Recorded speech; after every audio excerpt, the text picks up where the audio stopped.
Okay, here's warm up 9.5 to 9.8, R.2. All right, I'm going to graph this tangent equation. So I'm going to start picking out the different pieces. So the amplitude is going to come from that first coefficient. So my amplitude is 3. Okay. Then the period is going to come from the k value, which is a coefficient in this position, in between tangent and theta. It could be inside the parentheses or outside. Now, k here is pi over 8, but that's not the period. So the period is going to be pi over k. So pi over whatever this coefficient is. In this case, pi over 8. Okay, so I'm going to simplify this, I'm going to write this as division, and then as multiplication by flipping the second fraction. So now I'd get 8 pi over pi. The pi's cancel, and my period is going to be 8. Okay, vertical shift is going to come from this, whatever's added or subtracted to the end. So you could say -1, I'm going to say down 1. And then the phase shift is shift left and right. It's kind of like a horizontal shift, and that's going to come from the contents of the parentheses. So what I'm going to do with the contents of the parentheses is set it equal to 0, and then solve for theta. So I'm going to have -2 here, which would mean 2 to the left. So you could say -2 or 2 left. All right, so let's start graphing this. So I'm going to use pencil first to do this lightly. So I'm going to pretend there's no phase shift first. The trickiest part is the phase shift, because that doesn't necessarily mean 2 ticks. I need to know what the scale is on my theta axis. So what I'm going to do is first graph this very lightly, pretending that there is no phase shift, that it's just theta in here instead of theta plus 2. Okay, so I'm going to use the vertical shift first. So my midpoint of my tangent is going to be 1 below. Okay, so it would be right here. And then I'd use the amplitude, which technically isn't the amplitude, but because the tangent's curves go up and down forever, but it can still help me get to those next 2 critical points. So from here, I'd go up and down 3 using the amplitude. So I'd go right 1, up 3, and left 1, down 3. So it would look something like this, and I'd have my asymptotes here. So I'd have something like this if there were no phase shift. Okay. Now, so this is going to move left or right for my final graph. So, but before I move it, I need to scale the theta axis, and this is where the period comes in. The period is 8. Now, the period is the length of 1 complete cycle. So this would be a distance of 8, but you know, half of this is to the right of the y-axis and half is left. So I'd have 4 to the right and 4 to the left. Another way you can do this using this method, the 4th tick out is always going to be the period. So this would be 8, and that would mean that is 4, right? And this would be -4. It makes sense, going from -4 to +4 is a distance of 8, okay? And now I can figure out 2 left. Well, on this graph, going 2 to the left, that's going 1 tick to the left. So this is, on this particular graph, this is what I'm going to do. So I'm going to move that, I call this the ghost graph without the phase shift. I'm going to move everything 1 tick to the left, okay? So this left asymptote is going to end up right here, okay?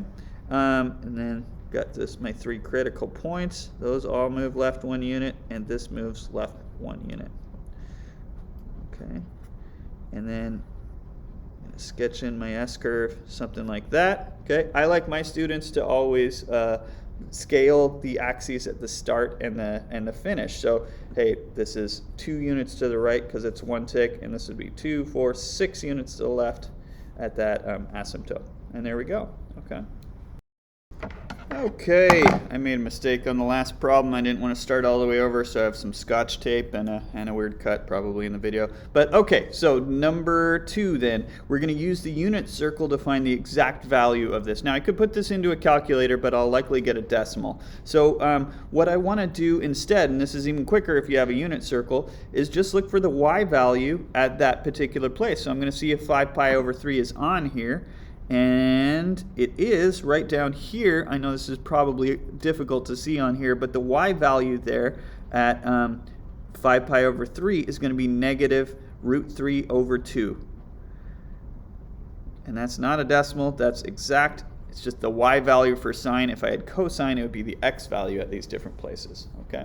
So on this next problem, I've got the cosine of an angle. I'm looking for 165 degrees. So the first thing I would think is, oh, let's just find the x value on the unit circle at 165.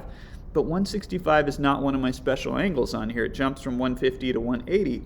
So there's a couple of different methods you can use to find exact values if you've got an angle that's not on the unit circle. One of them is to use an addition or subtraction formula. Here I'm going to use an addition formula. So I'm going to look for two different angles that add up to 165, and I'm going to try to use angles that are on the unit circle. I'm going to have to. So there might be some different, well, there are some different combos. I'm going to use 30 degrees and 135 degrees, okay? So then I'm going to be interested in the coordinates at those two positions.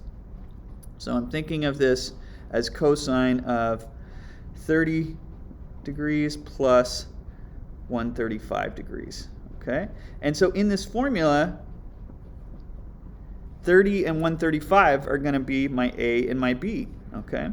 So let's see, cosine of A, cosine of 30 degrees times cosine of B, 135, and sine of A times sine of B. Okay, and now since these are on the unit circle, I can go and pick out the x values for these cosine angles and the y values, the y coordinates for the sine angles. All right, so let's see. Cosine of 30 degrees, that's the x up here, would be root 3 over 2. Cosine of 135, that's my x value up here, is negative root 2 over 2. Okay, and then I got my y value at 30 degrees is 1/2, and my y value at 135 is root 2 over 2. And if you chose a different pair, like if you chose 45 degrees and 120, that would also add up to 165. But don't worry, your final answer will still come out the same as long as you pick a pair that works.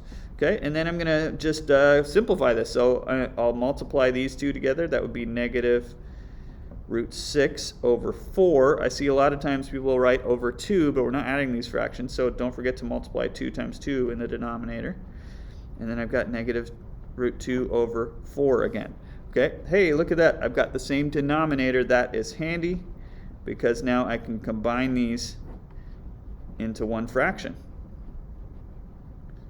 Like so, and that's all I can do in terms of simplifying, and that is my exact value. And you could test this out. You could put this all into a calculator and see if whatever decimal it comes out to is equivalent to the cosine of 165, which you could also put into a calculator. Okay, that's it for this warm-up, and I'll see you next time.